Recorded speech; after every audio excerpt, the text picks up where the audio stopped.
Welcome to our next Food for Thought in our Black Belt Advocacy series. During this Food for Thought, I would like to touch you about the skill of report writing. And I'm not just thinking about IMCA reports, although they'll feature heavily in this talk, but also reports under the Care Act. And I'm also going to suggest that you write a report whenever you use non-instructed advocacy. So this is taking it further than IMCA and Dole's work. But for me, I think there's something in non-instructed advocacy where, because the person isn't giving you clear instruction on what they want, you have to be very clear about what you're doing and also frame your involvement.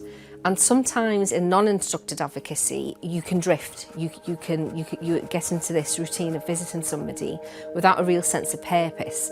You're just visiting them, and then before you know it, it's 18 months, 2 years, and you look back and you think, oh, what have I actually done? I think if you set out at the beginning of non-instructed advocacy to write a report, it can frame what you're doing and give you a focus point. So let's just say you get involved in somebody who can't give you the clear instruction, and you say, okay, my goal is to write a report by 3 months, and I'm going to give that to the social worker. I'm not saying you have to rigidly stick to 3 months, but have a goal so that you don't drift. So with reports, I think that I'm going to talk to you about what makes a really rubbish report, and perhaps you could tick them off as a check to make sure you're not doing them. And then I'm going to end on what I think makes a good report. So, first thing, which is a no-no, is wordiness. So on the problems with reports, and I see this in IMCA's reports a lot, are people using 300 words to say what could be said in 10. And a technique I was given when I write reports is, when you've written your draft report, get your pen out and be brutal and delete every single word that doesn't add anything. And it's very easy to do. If you think about a statement as simple as, I met with Joan, she told me over and over again that she wanted to go home. There's a lot of words in that, when really what you want to say is, Joan repeatedly told me she wanted to go home. That's it. And wordiness can make a report go from 2 pages to 10 pages. And the problem with that is a reader faced with 10 pages of report emotionally is going to go, 2-page report, succinct, to the point, bada bing. The reader's going to be more likely to take it on board. So wordiness, cross out all those words that don't add anything. The other problem I see with reports is the lack of support and evidence. So IMCAs can make statements that are true, but they can be ignored or perhaps don't have the power they could have because there's no support and evidence.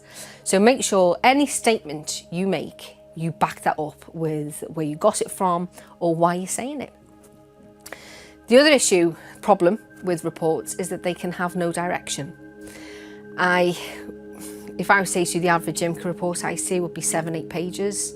I don't know whether that affords with what your service currently does, but for me 7-8 pages is just too long. It's just too long. And the way that they're currently structured with I think the standard way is that there's the decision, the identifying information like name and address and so on, and then you've got a whole page of what the IMCA did. And I'm thinking, why is that on page 3? It doesn't need to be there. Decision maker doesn't need that at the beginning. If you need to put it in the appendix, but it doesn't need to be in the bulk of the report, a list of actions. It almost feels like we are justifying our role in giving evidence of what we've done and why. You don't need to do that. You're an IMCA. Be strong and be confident in what you're doing. You don't have to justify it. And then I'm faced with 5-6 pages of this meandering story about what the IMCA did. So it will be, I met with social worker, I met with the person, I met with the carer, I met with the neighbour. And it's just this story which read a bit like case notes, to be honest. It's not a report, it's a set of case notes, it's a set of information about what the IMCA did, and it's got no direction. And I'm sitting there reading it thinking, so what? So what this person said this? So what you met with the social worker? What's the point you want to make? So to flip this into a positive, I think the simplest thing to do with IMCA reports and non-instructed advocacy reports is you sit down after your involvement and you think, what is the headline point I want to make? What is the single most important point I want to make? And if you think about the purpose of an IMCA report, it really is to capture the person's views, or likely views in the case of somebody who can't clearly instruct what their views are. It is to say to the decision maker, these are the things you must consider when you're making when you're substituting that decision for the person. It's not a story about what's important and what matters, or even that person. It's got to be a powerful capture of the most important things the decision maker needs to know about your person. So flip it on its head. Don't do the headings of social worker said this. Think, what are the points I want to make? Point number 1, they want to go home. Say it. Joan wants to go home. Then you back it up with your evidence. Social worker reported Joan constantly asks about home, constantly asks, when am I going home? The neighbour says Joan says this. Joan, when you met her, says that's your evidence. It's not the story about what you did. It's your evidence to support the key bit, which is Joan wants to go home. Point number 2, Joan misses her dog. Then there's the support and evidence. What are the points you want to make?